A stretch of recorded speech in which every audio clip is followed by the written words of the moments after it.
Halo guys, gimana kabarnya? Semoga kalian semua sehat. Kali ini saya akan membahas sebuah film yang berjudul Kate tahun 2021. Oke, bagaimana keseruannya? Langsung saja kita ke alur ceritanya.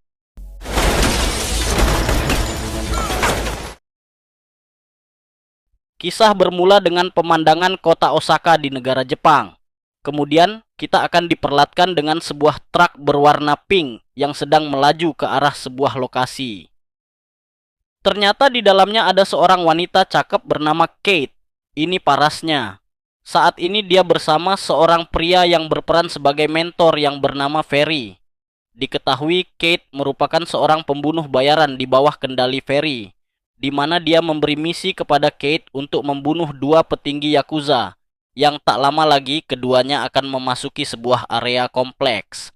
Tanpa diberitahu tentang informasi detail seperti apa targetnya lebih dulu, Kate pun bergegas menghampiri dua orang penjaga di sana.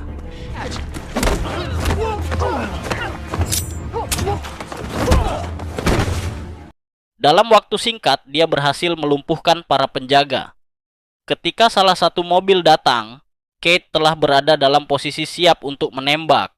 Namun ia dibuat dilema setelah melihat kehadiran seorang gadis bersama si target.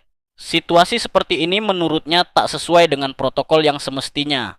Tapi karena terus mendapat desakan dari Ferry, maka dengan terpaksa Kate melanjutkan aksinya.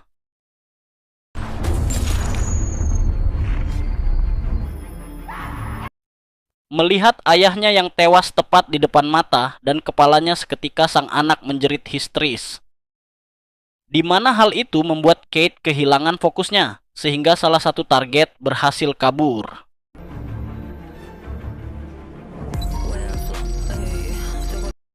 Scene menunjukkan 10 bulan kemudian, di mana hingga saat ini Kate masih berada dalam bayang-bayang trauma pasca aksi penembakan tersebut. Pada suatu malam, Kate tanpa sengaja melihat sebuah keluarga kecil yang nampak sakit.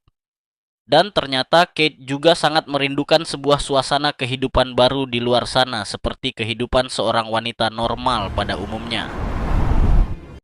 Sebagai seseorang yang telah melatihnya sejak kecil, Ferry tentu merasa keberatan untuk melepas Kate. Kemudian Kate berjanji akan menyelesaikan misinya lebih dulu, yaitu memburu Yakuza yang sempat tertunda selama 10 bulan. Esok malamnya, Kate mulai bergaul layaknya wanita dewasa yang memiliki kehidupan normal, di mana Kate kemudian berkenalan dengan seorang pria bernama Stephen, ini bebengusnya. Setelah itu, mereka pun berada di dalam sebuah kamar hotel, sehingga Kate pun akhirnya bisa merasakan sensasi pengenceritan pertamanya. Beberapa saat kemudian, Ferry meminta Kate untuk menuju ke atas sebuah gedung atau titik lokasi yang tepat untuk membidik seorang pimpinan senior Yakuza yang bernama Gizima.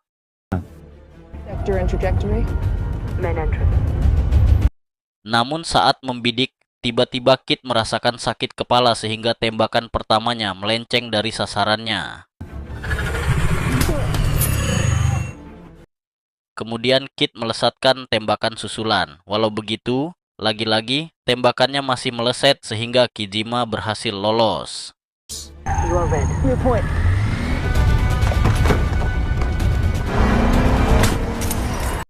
Ketika kondisi tubuhnya semakin melemah, tapi sial keberadaan Kate malah diketahui oleh anak buah Gizima, sehingga mereka berbalik memburunya.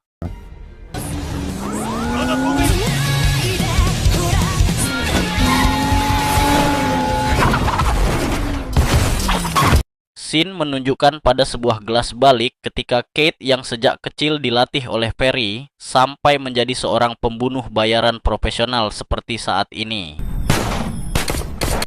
Ketika tersadar, ternyata dia sudah berada di sebuah rumah sakit, di mana sang dokter memberitahu bahwa Kate telah terpapar radiasi kimia polonium. Dari zat racun tersebut, ia diperkirakan hidupnya hanya akan bisa bertahan dalam waktu kurang dari 24 jam. Kate menuduh Stephen jika telah menaruh racun pada minumannya saat mereka bertemu semalam. Menyadari kalau hidupnya tidak akan bisa bertahan lebih lama lagi, Kate memaksa si dokter supaya memberinya beberapa serum untuk meningkatkan stamina, agar fisiknya terus bertahan setidaknya sampai dalam waktu 20 jam lagi.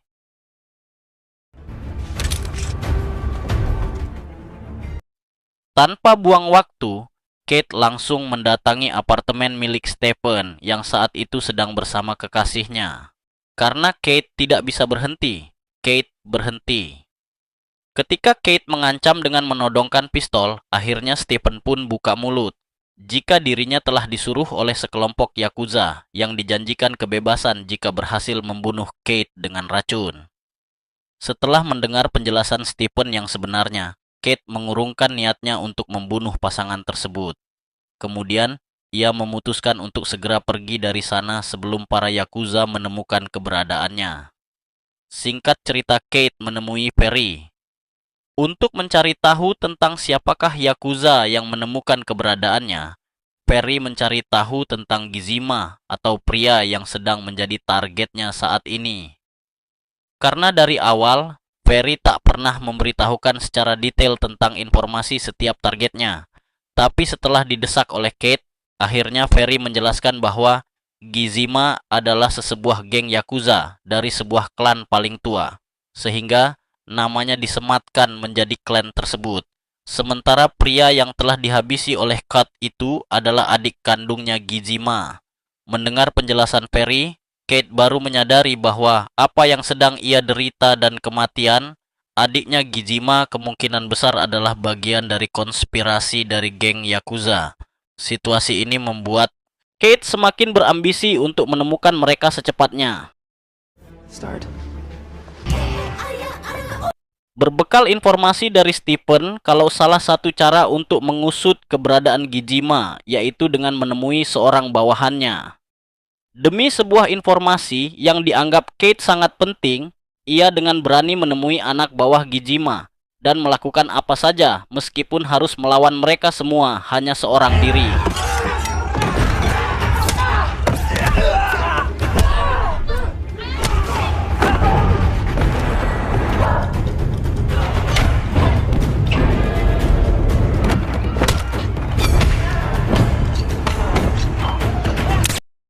Dengan gaya berkelahi barbar, Kate pun berhasil menghabisi mereka satu persatu dan hanya menyisakan seorang pria botak. Karena mendapat ancaman, dia menyuruh Kate untuk menemui seorang gadis bernama Annie yang merupakan keponakan Gizima. Annie? Kate pun dibuat terkejut karena ternyata Annie adalah anak pria yang telah dia habisi waktu lalu. Karena tak ada pilihan lain, Kate pun menculik Annie saat dia menonton konser.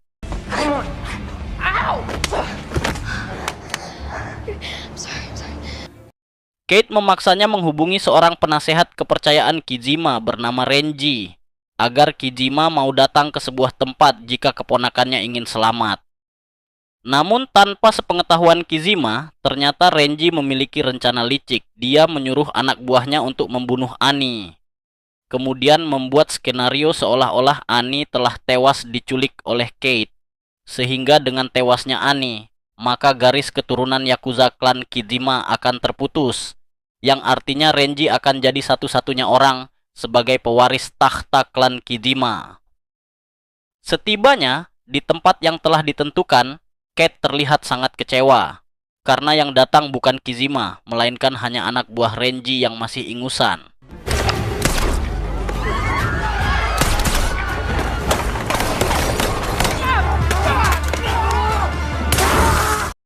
Aksi baku tembak pun terjadi di antara mereka. Tapi karena kalah jumlah, Kat terpaksa melarikan diri sejenak untuk mencari sebuah momentum.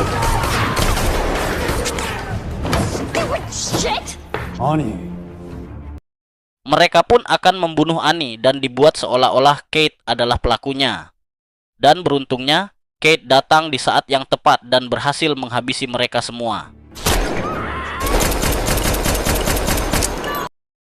Setelah Annie menyadari bahwa dirinya dalam bahaya dengan dibuktikan bahwa Yakuza menginginkan dirinya mati, akhirnya dia memutuskan ikut bersama Kat. Dengan senang hati, Annie menawarkan diri untuk membantu Kat menemukan Gizima. Tapi Kat sendiri kondisi fisiknya sudah semakin melemah.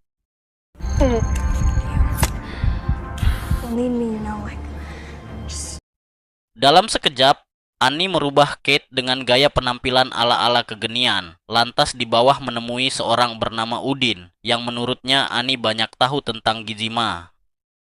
Sesampainya di sana, Annie dan Kate berhasil bertemu dengan Udin. Tapi sayangnya dia menolak memberikan informasi apapun dan justru menyerang Kate sehingga baku hantam pun terjadi.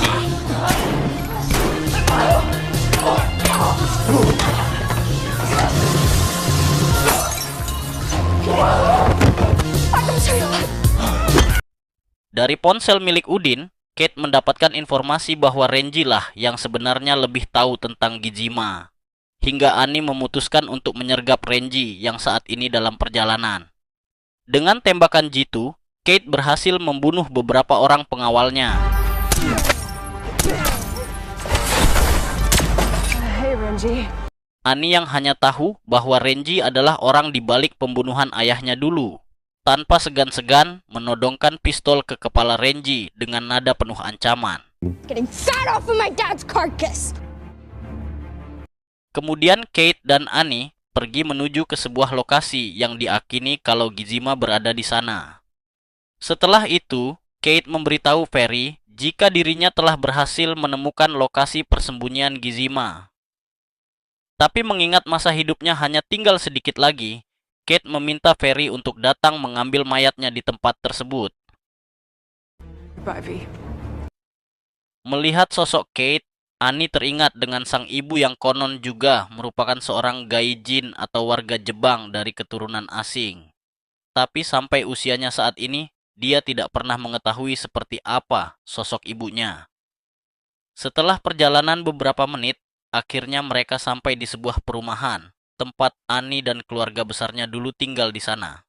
Kate yang merasa yakin kalau dirinya bisa mengatasi masalah ini sendirian, dia pun masuk ke dalam dan terus menyuntikkan cairan stimulan ke dalam tubuhnya. Nampak seorang tokoh sesepuh Yakuza, yaitu Kizima, yang sepertinya telah menyadari akan kedatangan Kate ke hadapannya. Di sini, Kate berniat menuntaskan misi yang dulu sempat gagal, sekaligus balas dendam kepada Kizima atas racun yang telah menyebar dan menggerogoti tubuhnya. Tapi setelah Kizima menjelaskan faktanya, yang sebenarnya bahwa Kat hanya diperalat oleh seseorang yang diam-diam berambisi mengkudeta takhta Yakuza dari tangan Kizima, yang tak lain dan tak bukan adalah Renji. Dan sekarang Kate menjadi tahu, jika Renji selama ini telah menjalankan konspirasi jahatnya, ternyata telah bersekongkol dengan Ferry.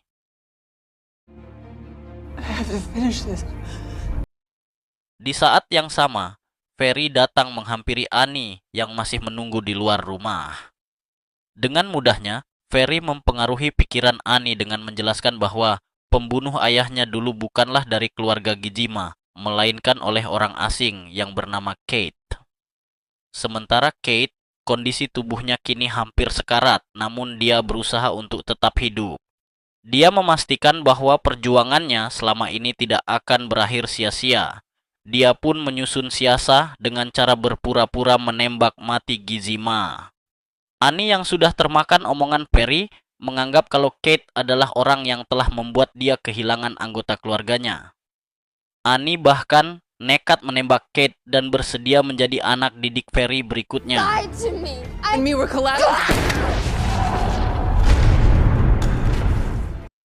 Melihat Kate sudah segarat, Annie dan Ferry segera pergi dari sana.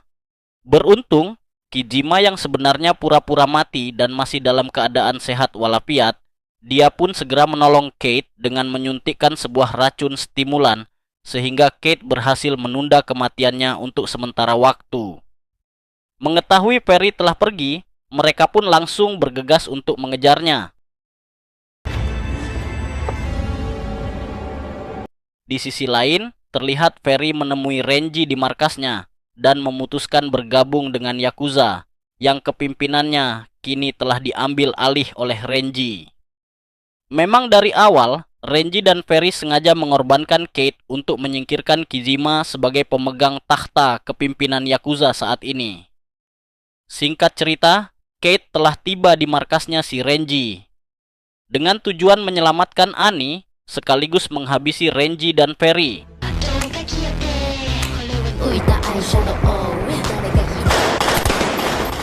Dengan bantuan dari pengawal Gijima, Kit berhasil masuk dan berhasil menghabisi musuh satu persatu.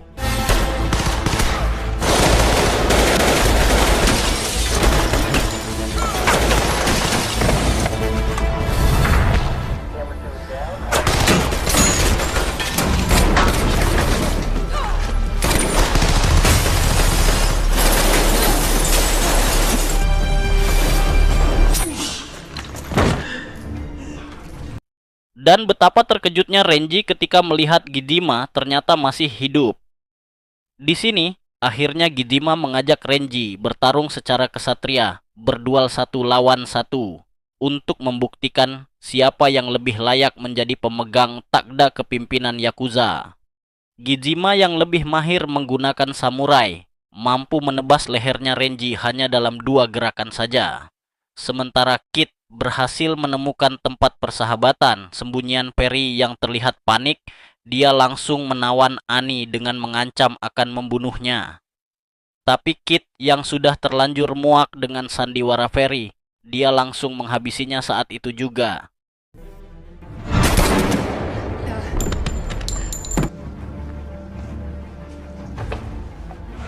Dan akhirnya Kit mampu menyelesaikan misi untuk menembus semua kesalahannya terhadap Annie. Namun akibat racun di dalam tubuhnya membuat kondisi Kit semakin melemah. Maka berakhirlah kesempatan Annie untuk bisa bertahan hidup, dan film pun berakhir.